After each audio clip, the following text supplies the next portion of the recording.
اسلام نے آ کر 4 آزادیاں دی. توہمات سے آزادی، علم کی پیروی.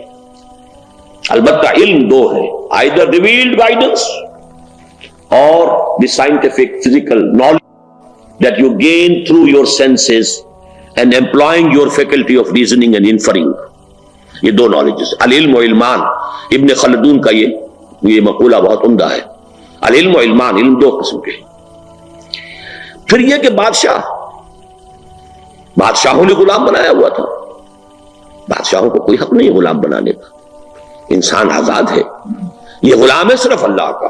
کونوا عباد اللہ اخوانا، تم سب کے سب اللہ کے بندے اور آپس میں بھائی بھائی بنو. تمیز بندہ و آقا فساد آدمیت ہے. اس سے بڑھ کر اور کیا فکر و عمل کا انقلاب. بادشاہوں کی نہیں، اللہ کی ہے یہ زمین. اسی طرح احبار کون تھے؟ یہ پوپ کون تھے؟ احبار. جو وہ کہہ دیں کہ جائز ہے وہ جائز ماننا پڑے گا، جو وہ کہہ دیں کہ حرام ہے وہ حرام ماننا پڑے گا. تو غلام ہو گیا انسان.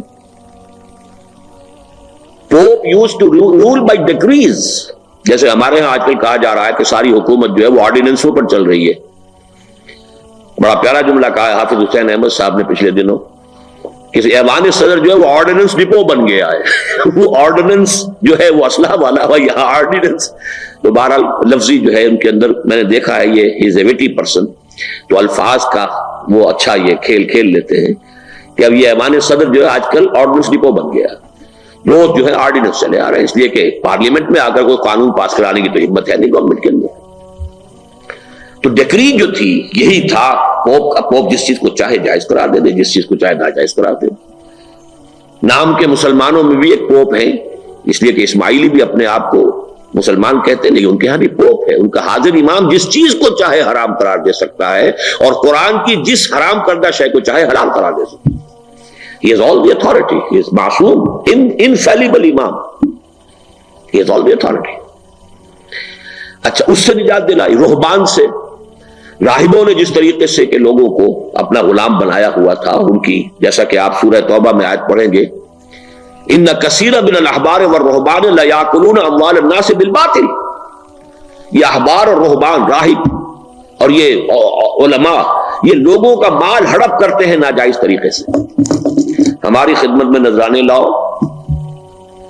یہ جو یہاں پہ بزرگ دفن ہے، ایک سجادہ نشین میں ہوں، یہاں پہ لا کے چادر چڑھاؤ، یہاں نذرانہ پیش کرو، ان کی سفارش ہوگی، بیڑا پار ہو جائے گا.